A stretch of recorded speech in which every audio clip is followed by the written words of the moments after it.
Hello, everyone. Thank you for joining us for an information session this evening focused on sustainable service delivery at the Langdale, Sunnyside and Woodcreek wastewater treatment facilities. My name is Aidan Buckley. I work as the Manager of Communications and Engagement at the Sunshine Coast Regional District. I want to start by acknowledging that the Sunshine Coast Regional District is located on the land of the Sechelt and Squamish First Nations. So what's ahead of us this evening? We have a panel of SCRD staff who you can see here as well. And I'm going to introduce them shortly. We got some great information about sustainable service delivery in the wastewater treatment plants that we're representing tonight. And most important, we got lots of time for questions too. So our session tonight is also available on YouTube. We're streaming live right now. There's three ways that you can ask questions here during the session itself. If you take a look at the bottom of your screen, you're going to see a Q&A function. I already see a question in there. Thank you for that. You can also raise your hand and we can promote you here to ask the question yourself. And you can also put it in the chat. I'd ask you just to use the Q&A as much as possible because I'm okay at multitasking and, I'll try to keep an eye on everything that I can. So hopefully my panelists will prompt me if needed. So before I introduce our two panelists here with me, I just want to mention that our General Manager of Infrastructure Services, Remco Rosenboom, sends his regrets. Many of you will be aware that we are in a state of local emergency right now on the Sunshine Coast with regards to water supply situation. There's folks who are on this call right now who are also working on that at this time. And that's Remco's focus right now is on that. He's also the director of our Emergency Operations Centre. So I'll start off with our panel. So joining us, we've got Kyle Doyle. He's the Manager of Asset Management. And also Shane Walkie. He's the Manager of Utility Services.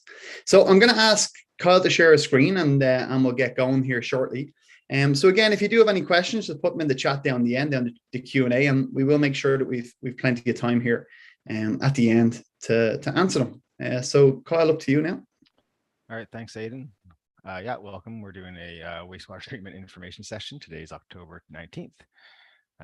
As Aidan mentioned, we're here to discuss how wastewater rates are set. We're here to talk about the current challenges faced in your wastewater service areas, and then just talk about the finances on broad terms, and let you guys know what's been happening recently. And then more importantly is you're here to ask questions or answer questions, I should say.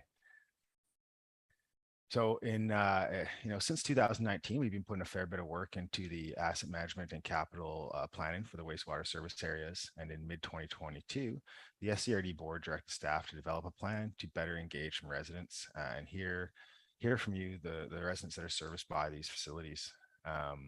Since then, we've developed individual community spaces online, and you can see that on our Let's Talk pages at letstalk.scrd.ca. /wastewater. From there, there'll be links to the specific wastewater pages.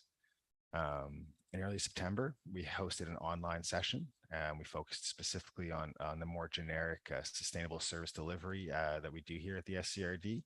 We also hosted an in-person session at the Field Road office, and now we're moving into the specific phases for each wastewater plant.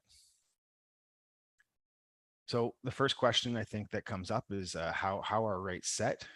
As you know, you have two sets of rates for your wastewater service area: user fees and frontage fees. So user fees are collected from the users of the facility, and that would be properties that have a connection to the wastewater service. If you have an empty lot, you're not a user. So these revenues are used to fund operation, maintenance, and repair costs at the facility. If something breaks or if it's a routine fix, these are the fees that fund that. They pay staff wages, they pay the electricity bills and that sort of thing. So a reserve fund is needed for operational activities, as there's no borrowing allowed for operational funds. That means we can't, take out a loan to pay staff wages and that sort of thing. And it's a fairly simple formula. We project the annual costs that are needed to provide the service. We divide them by the number of users within the service, and that determines the rate per user. On the other side of the house, we have frontage fees. These are collected from all the parcels within the service area. And the purpose of these are to fund the infrastructure replacement. The system is in place. As things age and degrade over time and they need to be replaced, that is a capital cost. And that's what frontage fees are dedicated to. So what we like to do with frontage fees is build a reserve fund, and that offsets future borrowing demands and reduces the amount of debt that is needed to maintain the service. This is a bit more complicated of a system. Staff work to project the costs in a 50-year capital plan, and we try to create a stable, steady cost for the service, and that is the fundamental sustainable service delivery model we talked about at our previous session. So as we mentioned earlier, just to reiterate, today's session will be focused on Langdale, Sunnyside, and Woodcreek wastewater services.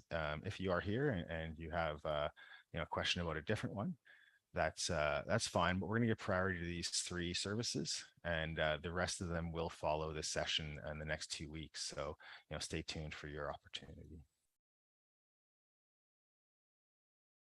So we'll look at Langdale to start, and we're going to go over the current challenges, of all 3 plants. Langdale to start, though. So at Langdale, if you live there, you may be very well aware that that treatment plant is in a sad state, and it needs to be replaced. Currently, we are connected to the neighboring facility at the YMCA. We have identified 2 potential solutions, and we've applied for a grant. So depending on what happens with that grant, we will select the most financially suitable solution and move forward. And on top of that, there are some legal things for us to clear up with the right of way to ensure that we have the appropriate access to the collection system that runs through the private properties. In Sunnyside, the collection system has some repair and maintenance and potentially some replacement that's needed. And along with this, there is some right of way clearing and cleaning that needs to be done to make sure we have access. Finally, at Woodcreek, you may be aware, we have an ongoing upgrade to the treatment system that is underway, I believe, and is partially grant funded. We've had a lot of requests to resume the release of financial information on an annual basis. And we've talked to our financial department to clarify what happened to these updates on an annual basis, and it turns out that they are continuing to be published. They've just been placed in the financial plan, and so what is on the screen now is Langdale's financial plan. You can find that at the SCRD website. We'll put a link in the Let's Talk pages to each financial plan. If you check there after this presentation, we'll hopefully have them up. But what you see here is a summary of last year, budget for this year, and the forecast for the next 4 years. We break it down into revenues, expenses, and others. And you can see the frontage and parcel taxes, the user fees, service charges, and investment income constitute the revenue for Langdale. The expenses are broken down into administration, wage and benefits, operating costs, and debt charges. A little bit of a complicated factor is this is what we call a cash basis revenue and expense report. It's complicated by the fact we try to include our amortization, depreciation on this. So there is a line here that cancels out this amortization of capital expenses and unfunded amortization. So if you're interested in knowing how much money is spent on the different aspects of your service, you can find this every year. It's updated on the SCRD financial plan. Now, the other side of the finances that I am more involved in is the long-term capital planning. And, we're open to questions to get into specifics as we go forward. But for Langdale, this is the outlook is under the option if we tie into the YMCA and then potentially have to replace a new train in the near future. And so in this scenario, this is based on the current frontage fee structure that we have for Langdale, continuing on with just a 2% increase per year. And then as we get into the time to construct the new train, there's some borrowing, which pushes the frontage fee up a little bit higher. It looks like it's in the $1,100, $1,200 range here. Now, this is a scenario where there's no adjustments made and no planning. So the benefit of capital planning can be realized when we look at the next slide. What I just want to point out on the slide here is we see the expense of the treatment plant here is these orange vertical bar. We have the expense of, that's the tie into the neighboring treatment plant. And this one would be the projected cost to install the new train to make sure that the capacity that we add to that treatment plant is able to be managed. This light green dotted line reflects 2022 dollars. Just this allows us to represent a sustainable cost for the service. One of the goals of sustainable service delivery is to establish a cost of the service that's consistent moving forward through time. And then the dark green dotted line is the projected frontage fees in this model in that dollar year. We also show the projected debt as we pay it off, and the blue line would be the reserve balance. In the next 30, 40, and 50 years, we are seeing the collection plant replacement, and this plan accounts for that and ensures that we are ready for when the next treatment plant is needed, which is slightly outside of this horizon. So with a little bit of proactive increases to the frontage fee, what we see is an overall lower amount that we can charge for a longer time. And what we do is we manage the debt that we get ourselves into. And in 2022 dollars, the end amount for the next almost 40 years is $200 less almost. So this is an illustration of the benefits of capital planning and trying to be proactive in making sure we fund these services appropriately. What we want to try to avoid is situations where we have large increases in the amount of money we need to collect to fund the service that are based on these debts. We'd like to try to mitigate spikes in revenue like that. Just a little update on the work that's been done in Langdale in the last 2 years and what's planned for the future. In 2021, we had discharge pump breakers, which were upgraded, and then a significant amount of sludge removed from the holding tanks in March and August of this year. Going forward, we've applied for a grant to assist funding the replacement treatment system, and we'll know in 2023 the status of that application. As I said earlier, we're looking to complete some right-of-way transfers and remove the Langdale building prior to the grant funding, which we'll do in either option we move forward with. The building that is currently there, I think it has become a hazard, and that's the rationale for getting out of there for safety reasons. So for Sunnyside, moving on, a very similar financial summary can be found at the link that's in the chat there, and hopefully will be put on the Let's Talk pages. If you have any questions about this, we can go over it in detail. We definitely have more familiar financial people who, if the questions start getting complicated, we might have to put it in the inbox for later.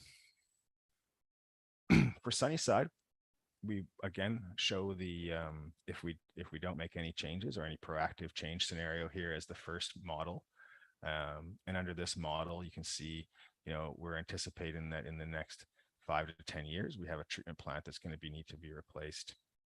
When that happens, we accumulate a fair amount of debt, and there's a small increase in the frontage fee, continuing on at 2%. As we get to the end of the plan, we anticipate a fairly significant, this is about $800,000 modeled here, cost to replace the chunk of the collection system. Oh, I've somehow gone forward one. I apologize. Go back there. To take the collection system, and you can see the debt skyrockets, and our rates, our frontage fees jump from about $1,200 a year up to almost $4,000 just to accommodate that debt. And so that is a scenario. It's not an imminent danger. This isn't something obviously that's likely to affect all the residents that are here today, as this is something we're projecting for 2063, but we'd like to avoid $3,000 increases in fees where we can. So a small bump like this is typically not untenable for the residents, but this would be something that could really affect the livability of the area. And so we've modeled a different plan here where by proactively increasing the rates, we can establish a rate that is over time consistent for dollars, just moves up by 2% a year, which is what typically inflation over the past while used to be. And so this is again showing we build up a reserve, and we're able to accommodate a large expense here and then borrow a small amount. And again, we have a drain field replacement that's funded a little bit more stably.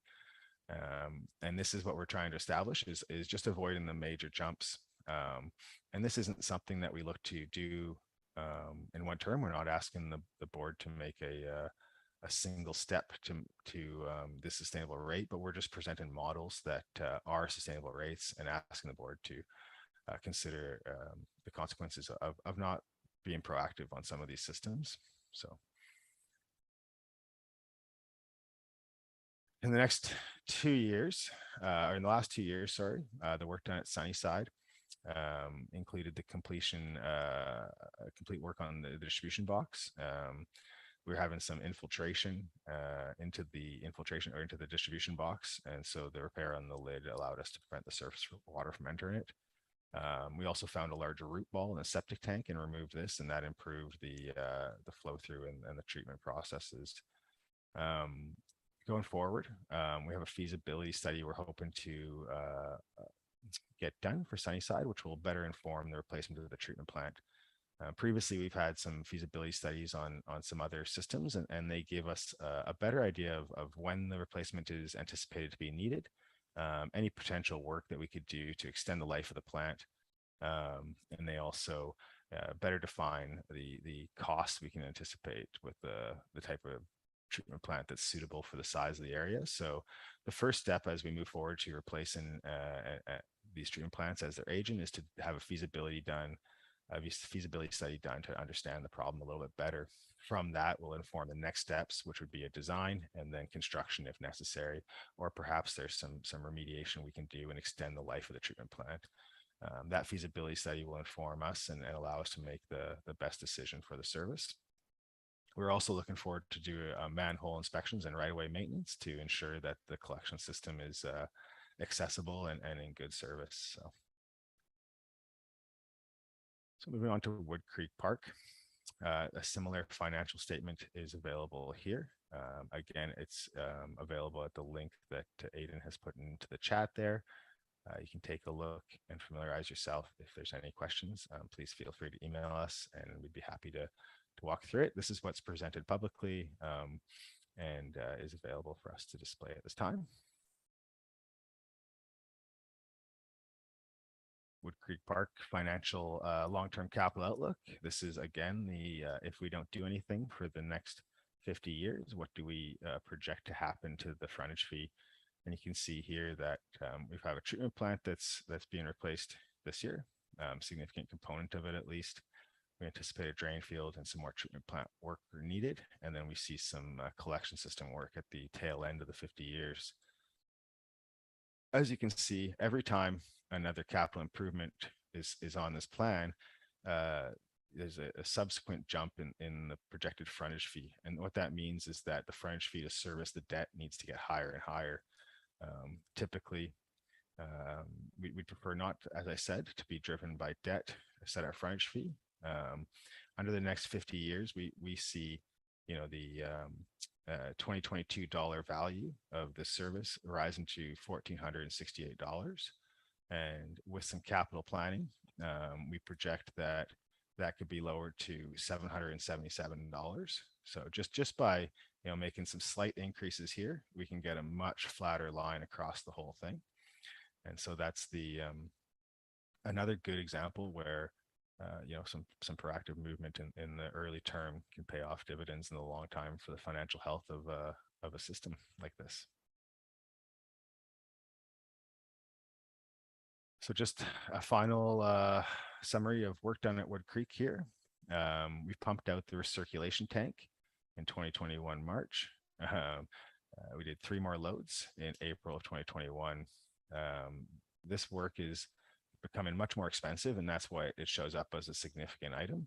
Our septic pump out fees have increased by over 100% in the last several years. On top of that, we've been doing ongoing grass maintenance. I think that was something we talked about last time we met as a group, some of the damage to the drain field area and that whatnot. And we've also replaced some pumps in their circulation tank. So going forward, as I hope you're all aware, we had our MP announce it. We have a partially grant-funded replacement of the sand filter at the treatment plant anticipated for 2023. It's underway, and repairs and upgrades to areas where we're having significant infiltration into the collection system, which affects the ability of the treatment plant to do its job, are are hopefully being done soon. So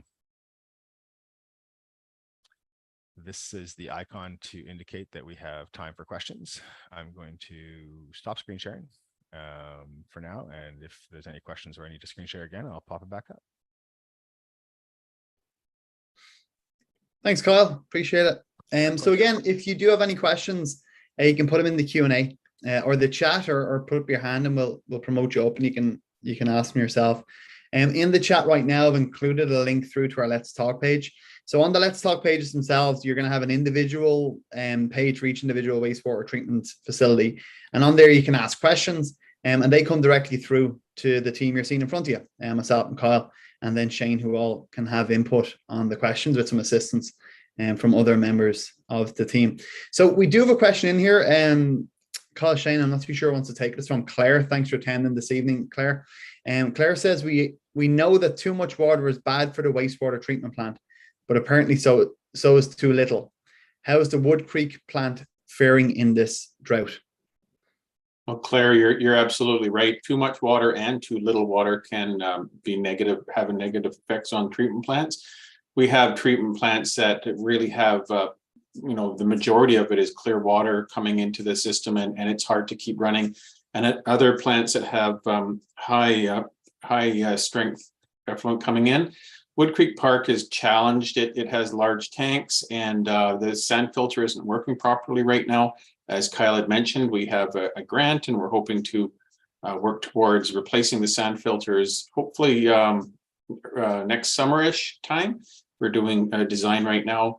The strength, I haven't heard specifically for Woodcreek Park if the higher strength is affecting that plant, but I certainly know it does affect other plants, and it's challenging to work with. But again, hopefully this fall we will be doing final design on the Woodcreek Park improvements, which include, as I said, a rebuild of a new system rather than the sand filter, and also collection line repairs where we have infiltration that goes into that plant. So when it starts raining, we have the opposite effect, as I mentioned, too much water. Thanks, Aidan. Nice. Thanks, Shane. Good question.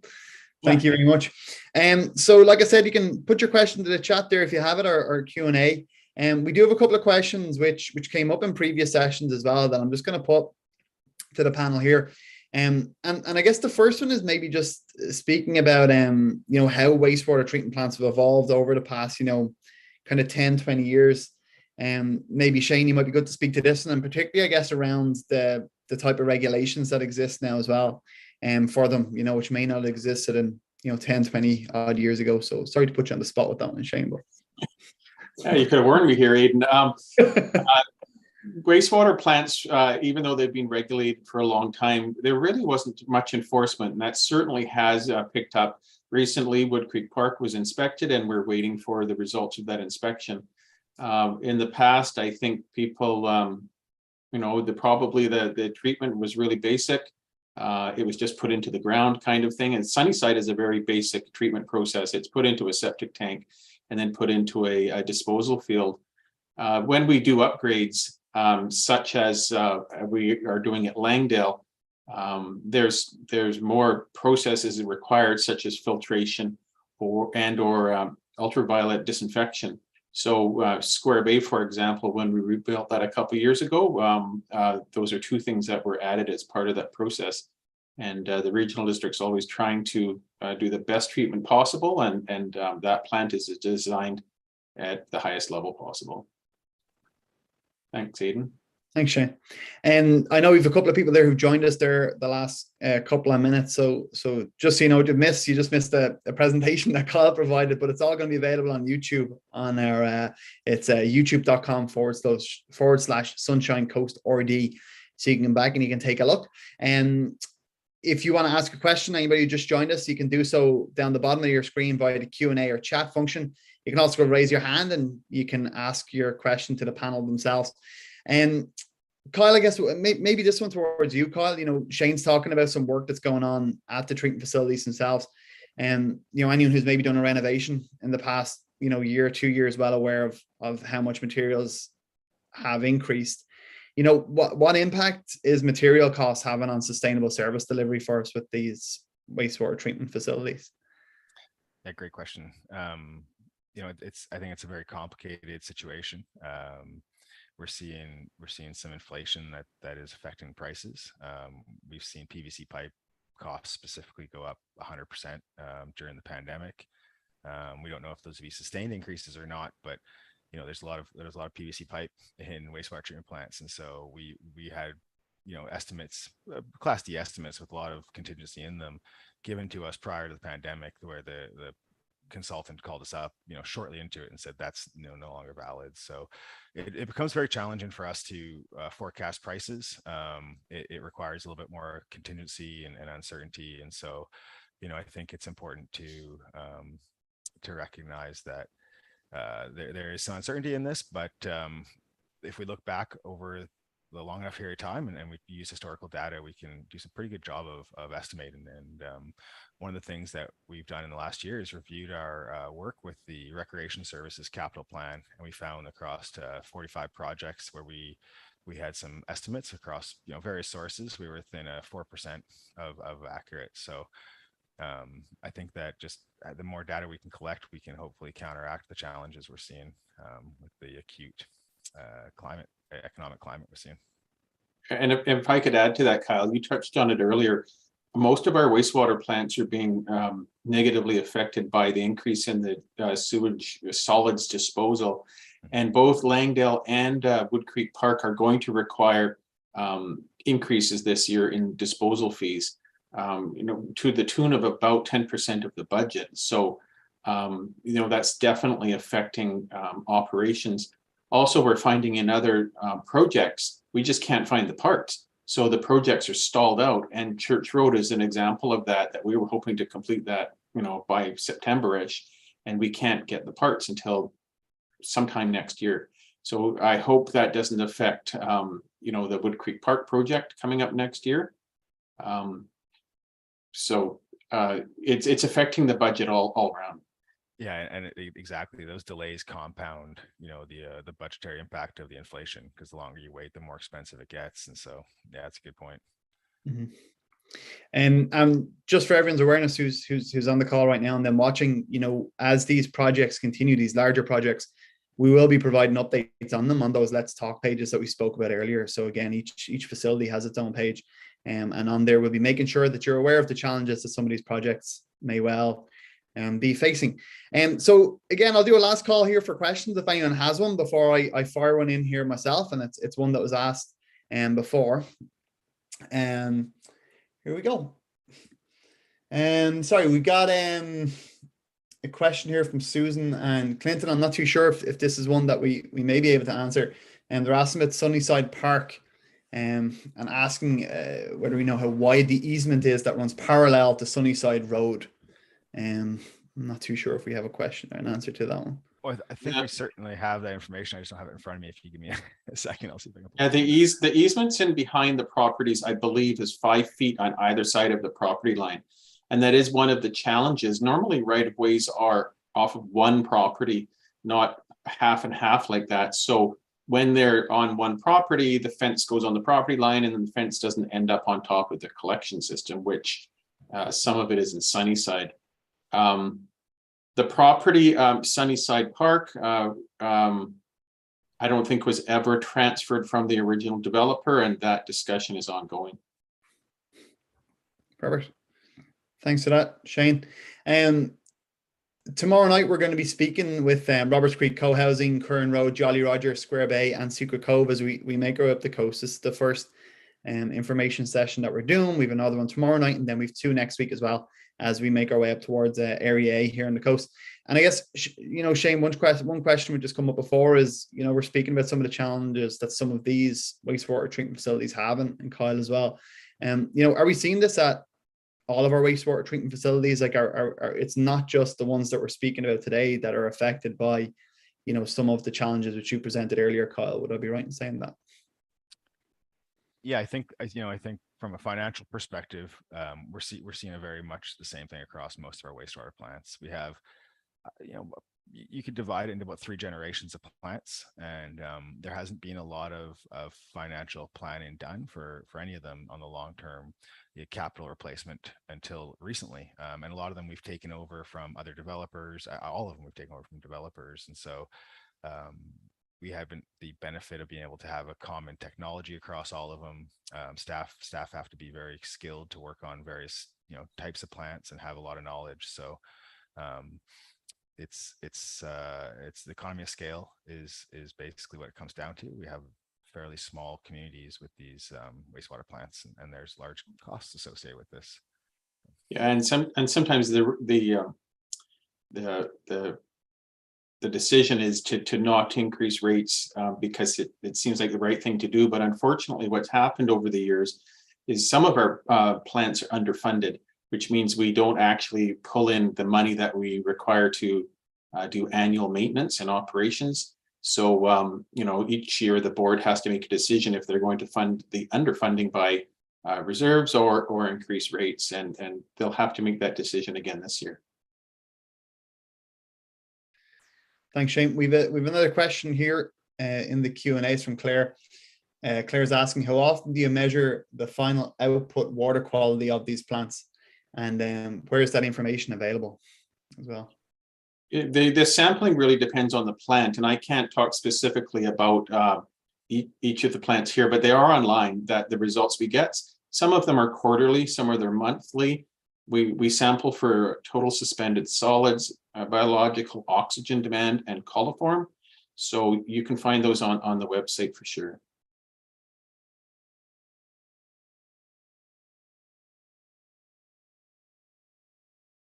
Uh-oh, I think Aiden's frozen up there. Aiden might frozen. I see another question here. Yeah, so user education for what to flush. I believe we have a best practice form. Yeah, and I think in Langdale, it was handed out. I'm not sure if it's been handed out recently at other places, but I've certainly talked about this at other meetings, that your toilet is not a garbage can. Anything that you would put in a garbage can, don't put in your toilet. So that certainly helps out. And there are places, not these 3 places though, that have septic tanks before they come into our fields or into our processes. And yes, it's very important to maintain your septic tank. For anybody that's on a septic field, private septic field, such as myself, that's obviously a very important process that needs to be undertaken. Preferably every 4 to 5 years is I think the regular maintenance on a regular home. And then you'll see in our treatment plants the big vac trucks coming in quite more often than that. That's because there's 60, 70 homes or 50 homes connected to these tanks, and part of the operations and maintenance of our plants as well is to pump out the solids from the bottom. Thanks, Shane. Sorry, everybody, my computer just went off. I'm back. Sorry about that. Yeah, I don't know what happened. The computer just went off altogether. I know that last question that we were asked, I just wanted to add to that as well, just from a communications perspective. For people to be more aware of, what they can flush, what they can flush. Again, that's all information that we're going to start hoping to push out through the community information spaces that we have on the Let's Talk platform. So that's our hope. With that.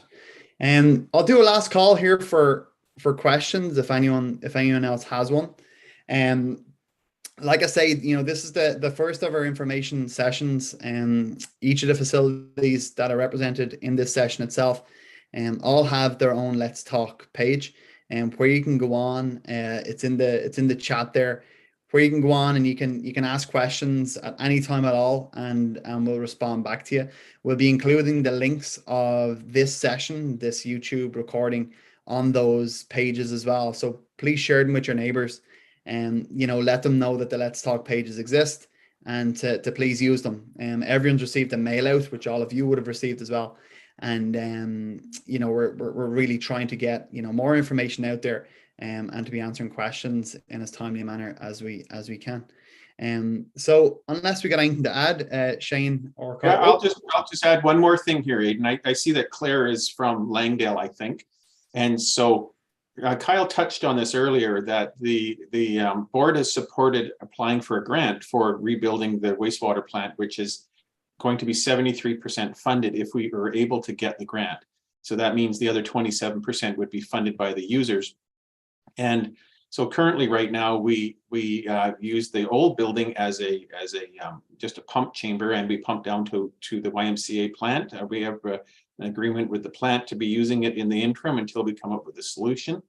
And we're hoping next year will be a big year. I hope we get the grant and we can move ahead and save the users a lot of money by getting a 73% grant.